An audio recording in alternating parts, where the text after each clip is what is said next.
Alors, bonjour à toutes et à tous. Je me nomme Jean-Pascal Lavoie du Service des relations citoyennes et des communications et je vous souhaite la bienvenue à cette conférence de presse sur les résultats d'une étude sur la compétitivité des villes. Sont présents aujourd'hui M. Bruno Marchand, maire de Québec, M. Luc Monti, directeur général, et Mme Anne Mainguy, trésorière et directrice du service des finances. Après les prises de parole, il y aura une période de questions sur le sujet du jour exclusivement. Sans plus tarder, je cède la parole à M. le maire. Merci Jean-Pascal. Salutations, Monsieur le directeur général, Mme Mainguy. Merci d'être là, aux gens de KPMG. Merci de votre excellent travail et d'avoir été présent et présente ce matin. C'est une belle journée aujourd'hui. C'est une très, très belle journée aujourd'hui. Il y a des gens qui vont répéter que ça va mal à Québec puis ça va mal pour faire des affaires. Or, il n'y en est rien. Et je vous avais dit en campagne électorale qu'on améliorait les choses et ce qu'on vient de démontrer par une analyse indépendante, c'est qu'on a amélioré les choses.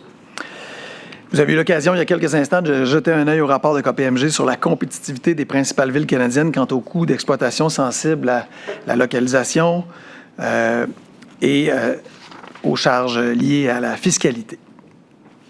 Je vais passer assez rapidement parce que vous avez eu le huis clos. Je ne vais pas faire de la redite, mais je veux m'attarder sur quelques éléments. Notre travail est de faire en sorte que dans une compétitivité canadienne, on soit capable d'attirer ici des entreprises et que nos entreprises ici, au sens large, soient compétitives en lien avec les frais qu'elles subissent pour faire en sorte qu'elles puissent évidemment s'extirper d'une compétitivité canadienne, québécoise, à leur avantage. Qu'elles puissent bénéficier à leur avantage d'une compétitivité et que la Ville crée un écosystème avec l'ensemble de ce qui est fait dans cette Ville, mais entre autres, dans nos responsabilités, crée un écosystème très favorable. Pour ça, je vous l'ai dit, et je vous le redis, j'avais dit en campagne qu'il fallait s'améliorer. Et c'est ce que nous avons fait et c'est ce que nous allons continuer à faire. C'était important pour nous qu'on grimpe au classement. C'était important pour nous qu'on s'améliore au classement. Et c'est ce qu'on a pu vous démontrer et sur lequel je vais mettre l'accent. Donc, en 2020, à Québec, on était situé au 11e rang du palmarès canadien de KPMG pour l'impôt foncier aux entreprises. La 4e ville sur 5 au Québec. 4 ans plus tard, on a une diapo pour ça, je pense, Jean-Simon. Oui, exact. 4 ans plus tard, on se retrouve on fait un bond de 5 places, pour être la grande ville québécoise dont les charges fiscales liées à l'impôt foncier sont globalement les moins élevées. Alors, dans le non-résidentiel, ça a une importance colossale. Ce bond-là, on est parti de la 11e place, on se retrouve à la 6e. Il ne se fait pas par hasard. Il se fait parce qu'il y a, dans le cas de l'ensemble du milieu économique, des coûts de main-d'œuvre, on vous en a parlé, qui nous sont favorables. Dans le cas des coûts de main-d'œuvre, on est passé de la 4e au 2e rang. Ça aussi, c'est important. Il se fait en lien avec le coût de la vie, mais il se fait aussi en lien avec les décisions que nous avons prises à la Ville de faire en sorte de maintenir le coût de la vie bas, maximiser l'accès gratuit, réduire le fardeau de la dette, protéger le pouvoir d'achat des citoyens. Mais on le fait depuis 3 ans, mais il se fait aussi par une hausse des taxes qui a été modérée, par une croissance qui a été modérée. Et ça, ce tableau-là, il est important. L'écart de 5 points avec la moyenne des grandes villes, l'écart de 22 points, presque 23, avec la hausse du PIB, parce que la hausse du PIB, elle symbolise que les entreprises ont des chances de voir leurs profits augmenter, leurs revenus augmenter et par conséquent leurs profits. Elle a une importance. Alors oui, certains diront les taxes ont eu une croissance. C'est vrai.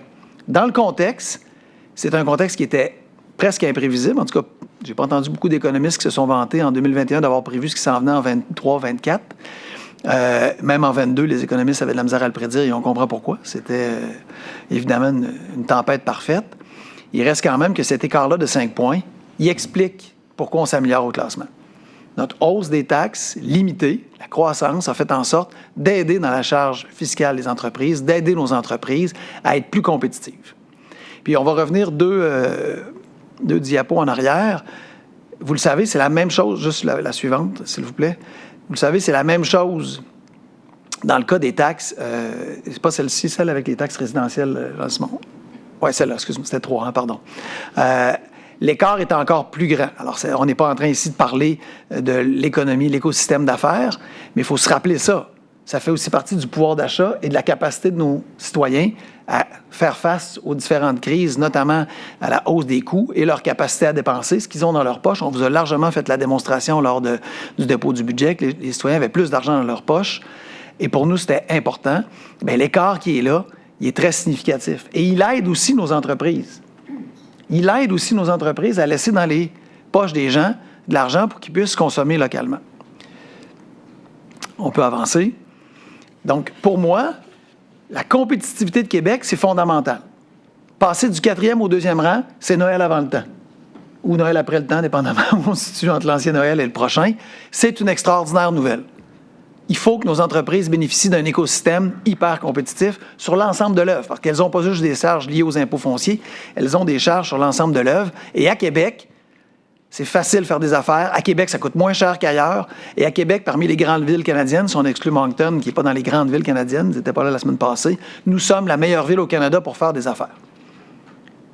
Et quand on regarde les charges fiscales, là aussi, on s'est amélioré et le bon est encore meilleur. C'est le tableau qu'on vous montrait tantôt, mais on va le remettre. On passe de la 6e, pas celle-ci sur la main-d'œuvre, celle-là, elle est claire, mais la suivante. On passe de la 11e à la 6e place. Et ça, c'est ce qui est dans la portion gestion ville, dans l'endroit où nous avons le plus de pouvoir.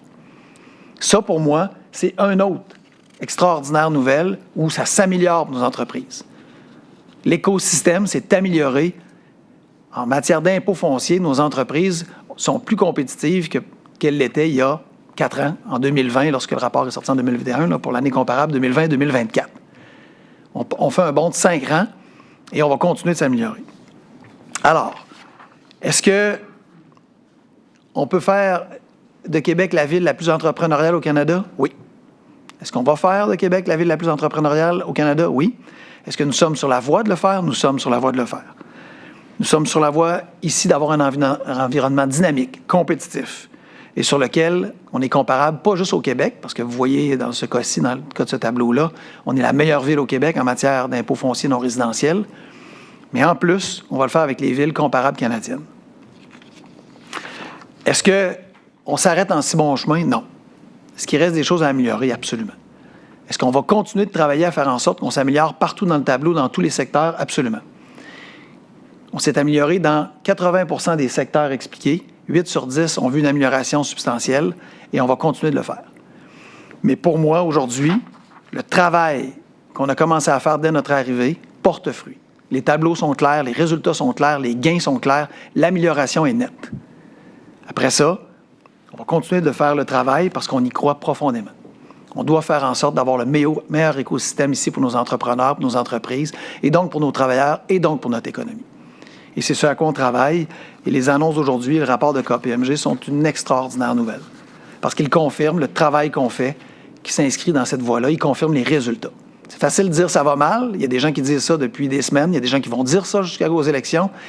Ça va être difficile de dire ça après les chiffres qui sont là. Ça s'améliore, ça va bien, puis on va continuer de l'améliorer. Je vais prendre vos questions.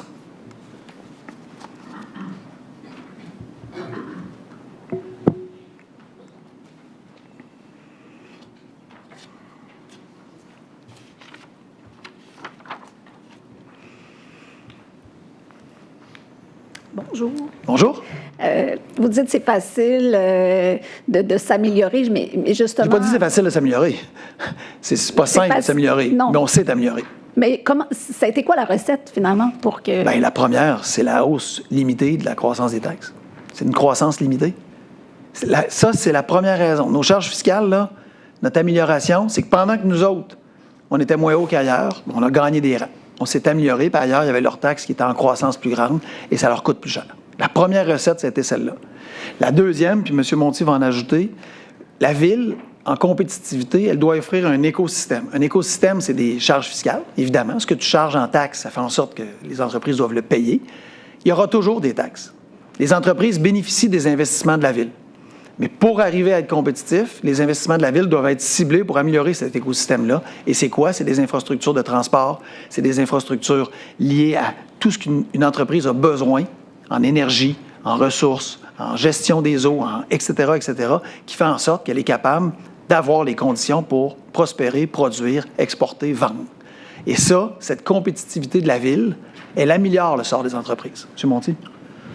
On a vu des améliorations. Les points d'amélioration, c'est les taxes foncières, le coût de la main-d'œuvre et aussi les loyers, les coûts des installations. Le coût des installations qui a moins augmenté qu'ailleurs. Et puis, notre travail, c'est justement avec, oui, nos taxes foncières, ne pas les augmenter trop, mais aussi créer un environnement avec des investissements publics, là, des réseaux d'aqueducs et d'égouts, des routes, un milieu qui est attirant pour les entreprises, qui viennent y faire des affaires, puis aussi qui ont des coûts d'installation qui sont compétitifs. Fait que c'est ce qu'on réussit à maintenir, bon an, mal an, avec un travail continu sur nos investissements. On crée un environnement économique là, qui est compétitif. Fait que la Ville a son rôle à jouer, puis pour sa part, pour le rôle qu'elle a à jouer dans l'économie, bien, on peut comprendre là, que ça se traduit par un environnement où les commerces se développent, ça crée des loyers compétitifs en général. Je rajouterais, dans votre question, Dany, je rajouterais la gestion de la dette. Gérer la dette, faire en sorte que ça nous coûte moins cher en service de la dette à chaque année, dans notre budget de fonctionnement, bien, c'est faire en sorte qu'on n'a pas à monter les taxes de façon plus élevée parce que c'est de l'argent qu'on ne paye pas en intérêt. Cet argent-là qu'on ne paye pas en intérêt, on peut la mettre sur des services aux entreprises, on peut la mettre sur développer un écosystème entrepreneurial, on peut la mettre sur soutenir notre tourisme, créer des événements, alors que sinon, on la mettrait à des banquiers qui la mettraient dans leur poche. Nous, ce qu'on est capable de faire en réduisant la dette, on paye moins d'intérêts, et en payant moins d'intérêts, mais c'est de l'argent qu'on n'a pas à charger en taxes. Mais ça pourrait, à l'inverse, leur donner des munitions aux entrepreneurs pour dire on se démarque, on a un bon classement, alors réduisez justement nos taxes. Alors, c'est ce qu'on a fait. On n'a pas réduit les taxes parce qu'il y a eu une croissance, mais dans un contexte complètement fou. Vous voyez, là, la ligne orange, la moyenne des grandes villes, 24,5. Nous, on les a montés moins qu'ailleurs. Alors, à cause de ça, ils sont devenus plus compétitifs.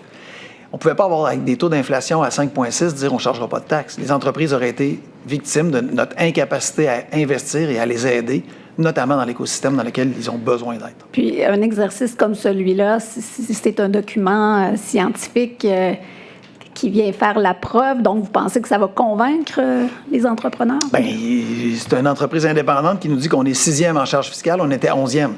Je pense qu'il faut aujourd'hui à Québec se taper dans les mains et dire on est fiers de du chemin qu'on a fait. C'est pas une raison pour ne pas viser la première place. Mais on est parti de la deuxième moitié du classement, on est rendu dans la première moitié du classement. On va certainement en être fiers en 4 ans. On va certainement en être fiers. Puis nous, en 3 ans, parce que c'est 3 de nos années là-dessus, on va certainement en être très fiers. Puis on va continuer de dire à nos entrepreneurs, on va continuer de dire à notre monde économique, tous les projets qui vont nous permettre de bonifier, en matière d'infrastructure, en matière de projets qui vont permettre d'améliorer les chaînes logistiques, les chaînes de transport, en matière de gestion d'infrastructure, en matière de fiscalité, on va être là. OK. Bonjour tout le monde. Bonjour. Quelques petites questions. Est-ce que c'est le résidentiel qui paye pour que le non-résidentiel soit attractif? Ouais, c'est une bonne question. C'est une bonne question, mais la réponse est non, parce que le résidentiel a vu son écart encore être plus grand par rapport à la moyenne. Le résidentiel a été encore plus favorisé par rapport à la moyenne en termes d'écart. Vous voyez la moyenne résidentielle. Il y a plus de monde aussi, là, je veux dire, tu as plus de comptes de taxes aussi, tu peux.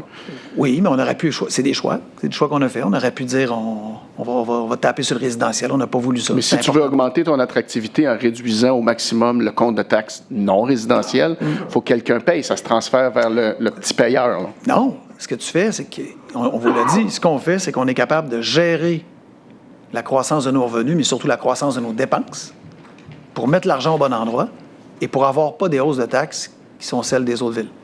Ça, on a été fort. On a été fort là-dessus. On a diminué la croissance des taxes. On en fait bénéficier aux deux. Ouais. Dans le fond, les efforts qu'on peut faire pour le non-résidentiel sont aussi accordés au résidentiel. On fait les deux. On le donne aux deux. On ne donne pas plus à un qu'à l'autre, mais on fait l'effort pour les deux. Toutes les catégories en bénéficient. OK. C'est un effort global. Espérez-vous mettre un terme aux gens qui disent « Mon Dieu, qu'on est taxé à Québec, ça n'a pas de bon sens, c'est pire qu'ailleurs ». Est-ce que c'est une opération de relations publiques? Quelqu'un qui dit ça, c'est faux. Non, c'est pas une opération de relations publiques. C'est une preuve avec des chiffres à l'appui par une entreprise indépendante que c'est faux. Il y a des gens qui vont vous dire encore que ça va mal. Il y a des gens qui ont intérêt à dire que ça va mal. Les chiffres, c'est pas ça qu'ils disent.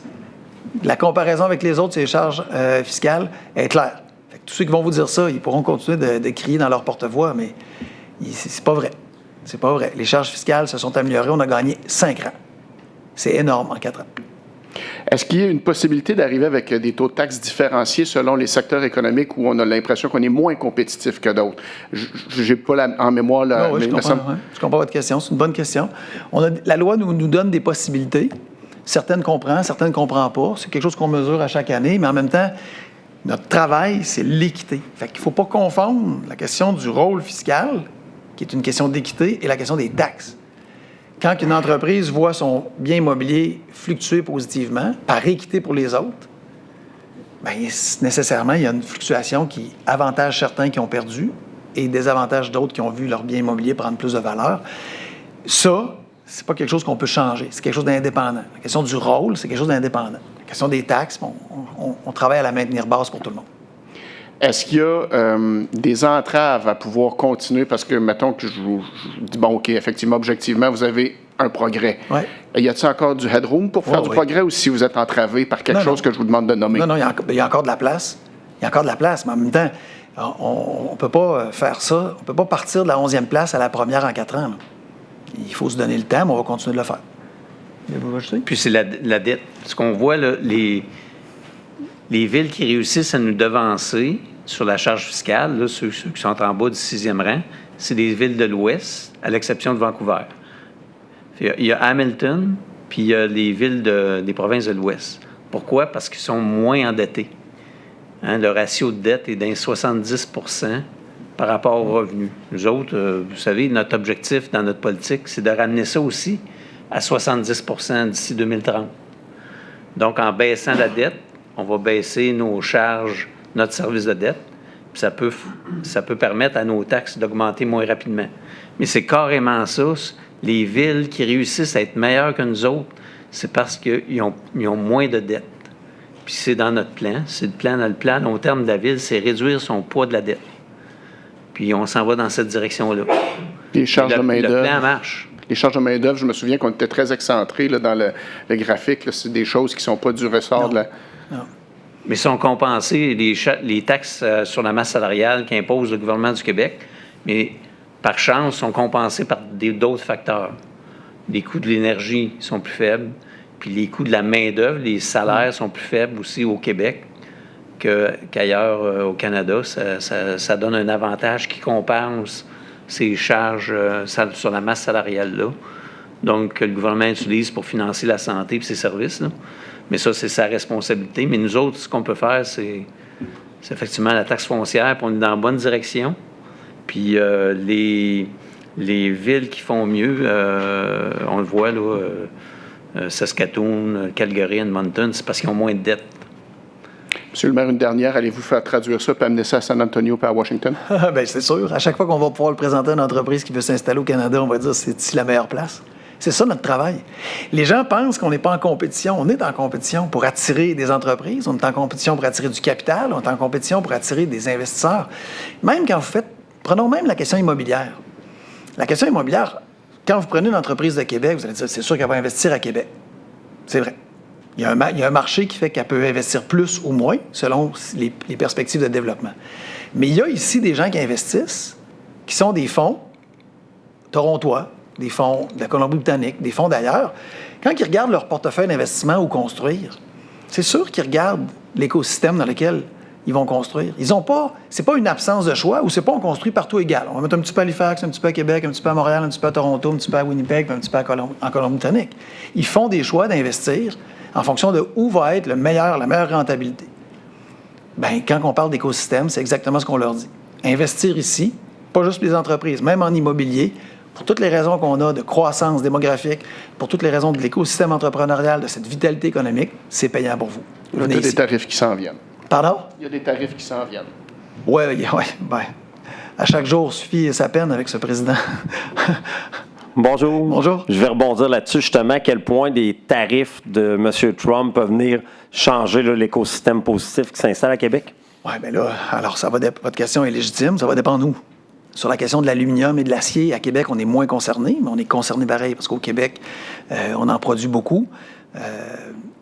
c'est un feu roulant d'annonces erratiques pour lequel, à un moment donné, il faut faire en sorte de se dire ça va être comme ça tout le temps. Hein? On vous l'avait dit, on s'est dit, hein, on a jusqu'au 4 mars, je pense, le 30 jours, le fini au 4 mars. Les gens disaient, on va peut-être avoir la pêche jusqu'au 4 mars. On est quoi? On est le 10 février. Puis hier, il a tweeté, puis aujourd'hui, il est supposé signer un décret, puis on ne sait pas ce qu'il va tweeter jeudi prochain, puis samedi. À partir de là, j'ai envie de dire, le gouvernement du Québec et du Canada s'en occupe. On va faire tout ce qui est dans notre rôle pour être solidaire, pour soutenir, pour faire les actions que je vous ai dit qu'on allait prendre, les missions, etc. Mais nous, pendant ce temps-là, ce qu'on va faire, c'est continuer de créer un écosystème, un environnement super favorable, notamment en achetant local, notamment en aidant nos entreprises à se diversifier, notamment en aidant les villes canadiennes. Les villes canadiennes, ils capotaient quand on leur a dit qu'on achetait pour 2400 $ sur Amazon. Là. Ils capotaient littéralement. Là. Le Soleil a fait un très bon travail sur l'ensemble des villes québécoises, mais ça serait intéressant de voir le reste des villes canadiennes parce que quand je leur ai vu à face, ils nous ont dit comment vous avez fait. Là. Bien, c'est une autre façon d'encourager l'économie locale. Toutes les mesures qu'on va pouvoir prendre pour faire en sorte de diversifier, de soutenir nos entrepreneurs locaux, de faire des appels d'offres qui sont prévisibles, de faire des appels d'offres qui leur permettent de connaître longtemps d'avance où ils peuvent postuler, qu'est-ce qui peut être bon pour eux, de leur donner de l'information pour qu'ils soient concurrentiels dans leur dépôt d'appels d'offres, parce qu'il y a des choses qu'on ne peut pas changer, on va être là. Puis si le gouvernement du Québec nous dédouane de certaines règles pour qu'on favorise des entreprises locales et régionales, québécoises et canadiennes, on va le faire. Il n'y a rien qu'on va ménager pour faire en sorte de recréer de la stabilité, parce que l'instabilité du Sud, ça, c'est une certitude. Oui, une certitude pendant 4 ans, malheureusement. Ouais, exact. Dernière petite question. Vous avez très bien expliqué au niveau de la dette. Au niveau des dépenses, vous avez dit on a géré les dépenses plus serrées, on a moins dépensé. Concrètement, c'est dans quel poste budgétaire? Où est-ce que vous dites ça a vraiment fonctionné? On en a pour, je l'ai ici, 83, c'est ça, 80? Combien? 67. Je ne sais pas dans ce rapport-là, je l'ai, je pense. Dans l'autre rapport que j'ai laissé sur mon bureau. 83 millions sur 4 ans. Pour faire en sorte que des dépenses qui étaient prévues, on ne les fasse pas. On ne peut pas soutenir une hausse croissance limitée comme ça des taxes puis dire on va faire ce qu'on faisait avant. Ça nous oblige à chaque budget à revoir nos pratiques, à couper, à enlever, puis à choisir les lieux, les secteurs où on investit. Sinon, on aurait fait comme les autres villes. Les autres villes, ils n'ont pas gaspillé l'argent. Ils ont juste essayé de soutenir leur croissance des dépenses qui allait avec l'inflation. Alors, quand on a du chlore qui monte, on vous avait fait la démonstration l'an passé, de 60-70 % sur le prix du chlore annuellement, on ne peut pas dire on ne chlorera plus notre eau, on ne peut pas dire on ne filtrera plus notre eau. Il faut offrir une eau de qualité. Ça, il faut le payer. Mais il y a d'autres choix qu'on fait pour réduire nos dépenses. Parfait, merci. Bienvenue. Bonjour à vous trois. Salut. Je ne sais pas trop si vous avez écouté Tout le monde en parle, Star Academy ou le Super Bowl. Dans votre regard, je ne vois rien là, qui me donne un indice de votre soirée d'hier. En fait, hier, j'ai travaillé. Fait que j'ai pas... C'est à votre honneur. Oui, mais j'ai un peu le Super Bowl, mais pas beaucoup. Bon. En septembre 2021, M. Marchand, je vous couvrais et puis vous aviez promis lors de cette campagne-là une baisse de taxes en fait commerciales. Aujourd'hui, en fait, avec tous les graphiques qu'on nous a présentés, c'est tout à fait le contraire qu'on peut comprendre. Est-ce que vous étiez mal informé? Pourquoi vous avez fait cette promesse-là qui n'est pas tenue? En fait, on a tenu le crédit. Pardon? La première année, on a donné un crédit. Ça avait une valeur, là. Il n'y a personne qui nous aura retourné le chèque en passant. Hein? Je sais pas, là, en tout cas, moi qu'on ne m'ait pas avisé, là, il n'y a pas un entrepreneur qui a bénéficié du chèque qui a dit non, je ne le veux pas, c'est trop. Ils ont tous pris le chèque, ils ont été contents parce que c'est venu compenser les effets des dernières années difficiles pour eux, pas des effets de la ville, mais des effets de tout ce qu'ils vivaient dans leur écosystème, notamment lié à la pandémie. Et après, on s'est retrouvé dans une spirale inflationniste que personne n'avait prévue. Alors, ce qu'on a décidé de faire, c'est réduire la hausse au minimum par rapport aux conditions qu'on ne connaissait pas en campagne en 2021, dont personne n'a parlé, dont personne ne voyait venir. Alors oui, il y a eu hausse, mais hausse moins élevée qu'ailleurs. Alors, ils en ont bénéficié.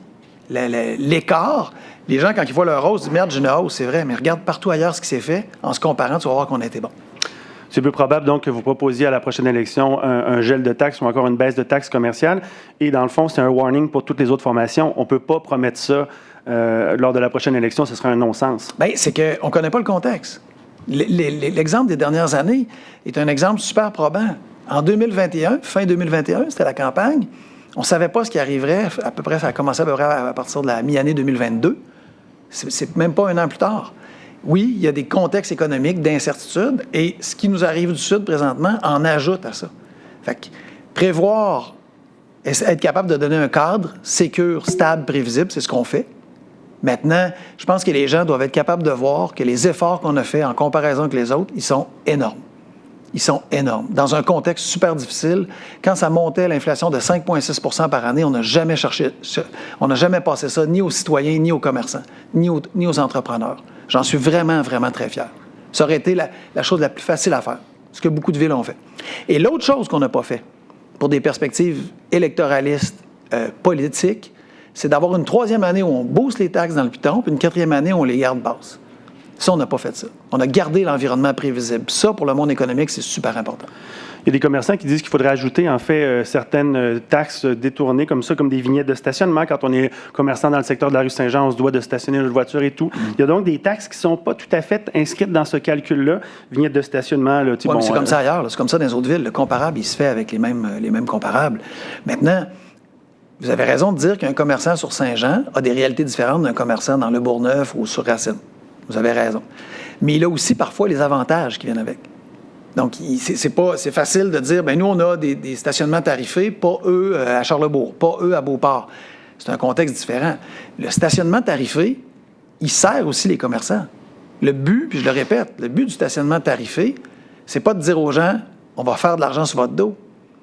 C'est des commerçants qui bénéficient que les gens se stationnent pas devant chez eux 6 heures. Ça permet à de nouveaux clients d'arriver. Ça, il ne faut pas l'oublier.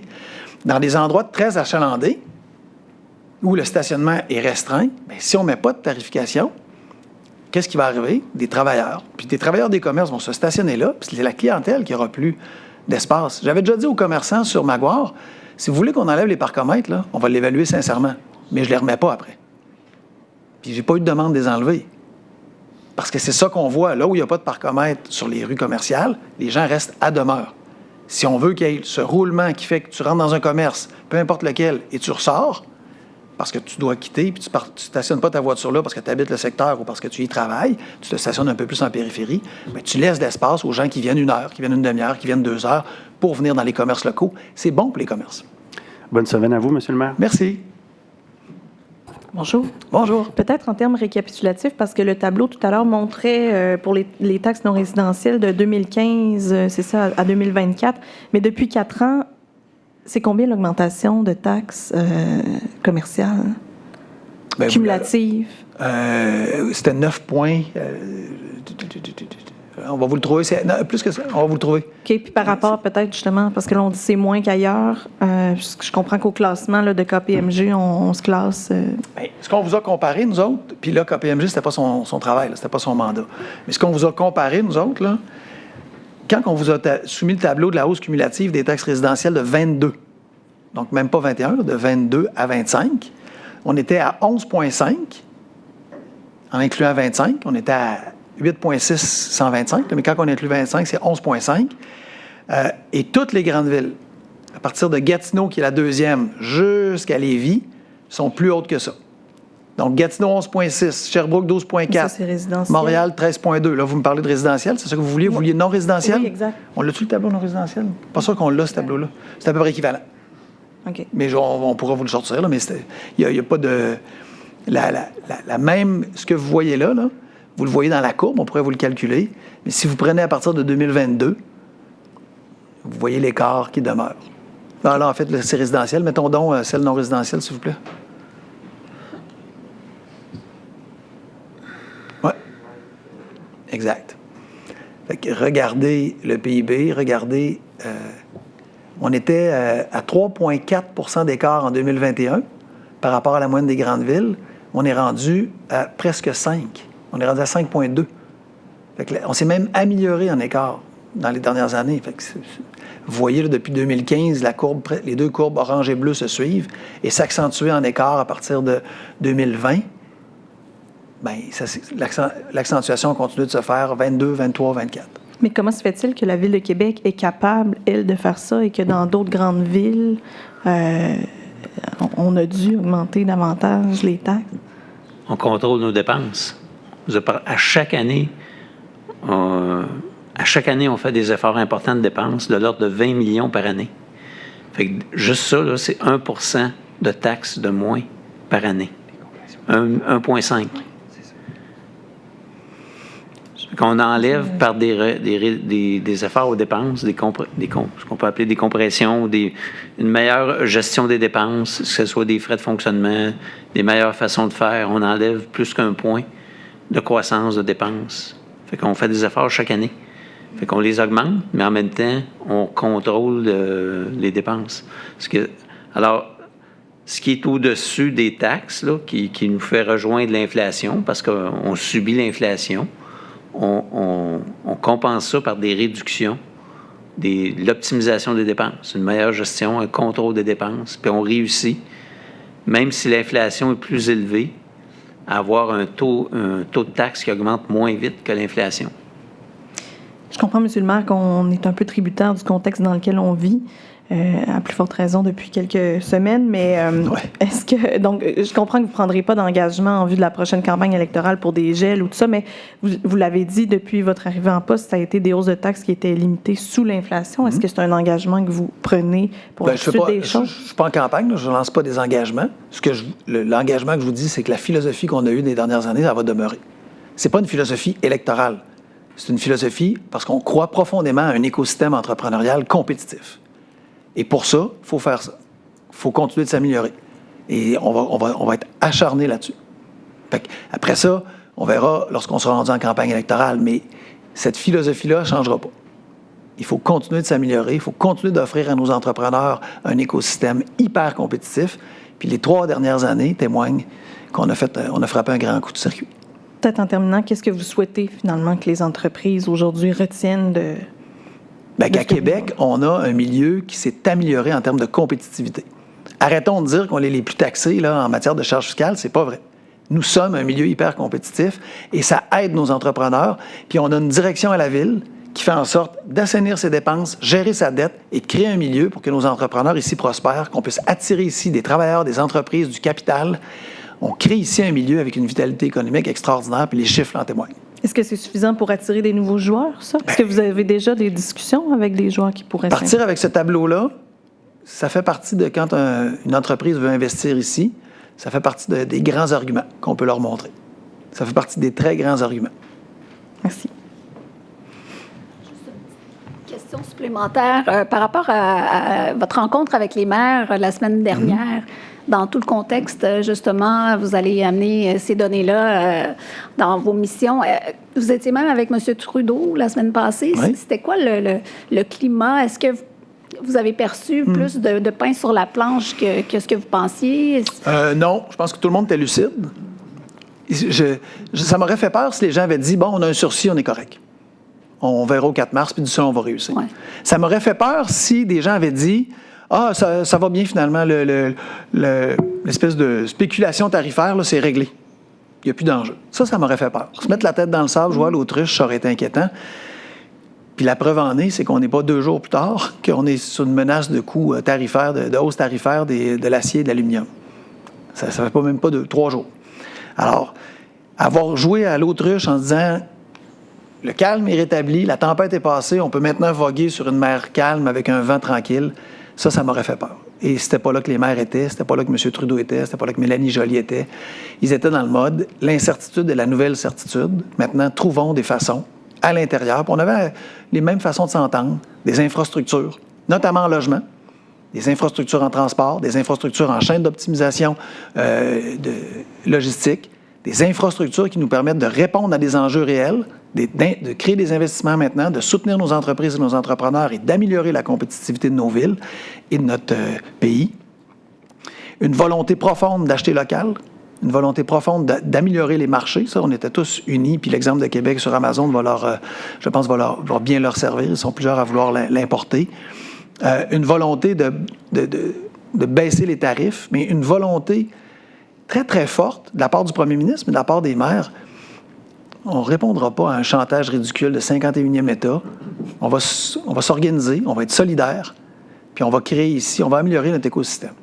C'est vrai que sur la diversification des marchés, le sirop d'érable est à 64 %, l'aluminium à plus que 70 %, partir de peu importe le montant, puis de baisser de 5, 10, 15 % de diversification de marché vers d'autres marchés autres que les États-Unis, ça va prendre des années. C'est pas simple, c'est pas facile. Il faut quand même le faire. Et le gouvernement du Québec est là, le gouvernement du Canada est là. Il faut le faire et nous, on va être là pour soutenir nos entrepreneurs, pour ouvrir de nouveaux marchés. Juste le sirop d'érable, à chaque fois qu'on baisse notre dépendance à la drogue économique américaine de 1 %, c'est 6 millions qu'on vient de sécuriser avec un autre marché. Donc, d'avoir des œufs dans différents paniers, ça va nous être utile. On va travailler à soutenir notre monde entrepreneurial. Bonjour. Bonjour. Les données de KPMG ont montré qu'on avait un certain manque à gagner au niveau du transport. Oui. Est-ce que ça vient justifier pour vous ou donner des arguments à la construction d'un terminal de conteneurs dans le port de Québec? Bien, en fait, ça vient justifier l'investissement dans des infrastructures qui vont permettre à nos entreprises, et c'est, oui, ça peut être des conteneurs, certainement du transport maritime, oui, c'est aussi du transport ferroviaire, c'est du transport par les routes. Quand on a un Simons, nous avons la chance d'avoir un Simons où, à peu près peu importe où vous êtes au Québec, ça part d'ici. Bien, c'est de la business qui se fait ici. Une entreprise de Québec qui fait honneur à son engagement, ses racines, mais elle a besoin de faire en sorte que ce soit facile d'expédier, que ce soit simple et qu'elle ne bénéficie pas ou qu'elle ne subisse pas les contre-coups d'être à Québec, excentré de Montréal, Toronto et autres. Même chose avec Tanguay. Est-ce que ça vient de donner de l'eau un peu au moulin au projet de QSL dans le port de Québec? Ça donne de l'eau au moulin à tout projet qui va nous permettre d'améliorer la logistique de transport, dont un projet de conteneur, dont une amélioration de la voie aérienne, dont une amélioration de la voie maritime. Tout ça doit être fait. Il faut que des entreprises comme Simons, comme Tanguay, qui livrent à partir d'ici, ça puisse être facile, avec différents moyens, dépendamment d'où ils livrent et quelle vitesse ils ont besoin d'utiliser, quelle empreinte environnementale ils ont besoin. Alors oui, et c'est pour ça que je suis ouvert à ce projet-là et j'y crois. On va attendre qu'il soit déposé, on va attendre de voir s'il y a des enjeux, on va attendre de voir comment on peut mitiger s'il y a des effets négatifs. Mais oui, il faut partir comme ville avec une ouverture. Une ouverture à voir ici, dans nos infrastructures économiques, notamment en transport, vous avez raison de le soulever, une capacité d'améliorer l'écosystème de nos entrepreneurs. Pas au détriment des gens, pas au détriment d'un paquet d'autres critères importants. On est capable de faire les deux. Mais partir ici en se disant « c'est pas une bonne idée, on est inquiet, on veut pas le faire », je ne parle pas comme que des citoyens soient inquiets, je le comprends. Je parle comme vision économique, bien, c'est tirer dans le pied de notre économie, c'est tirer dans le pied de l'initiative. Il faut avoir des projets mobilisateurs et des projets comme le projet de conteneur, des projets comme des projets qu'on a avec l'aéroport, comme des projets qu'on a avec les chaînes de transport en matière de transport sur route, sont nécessaires et importants.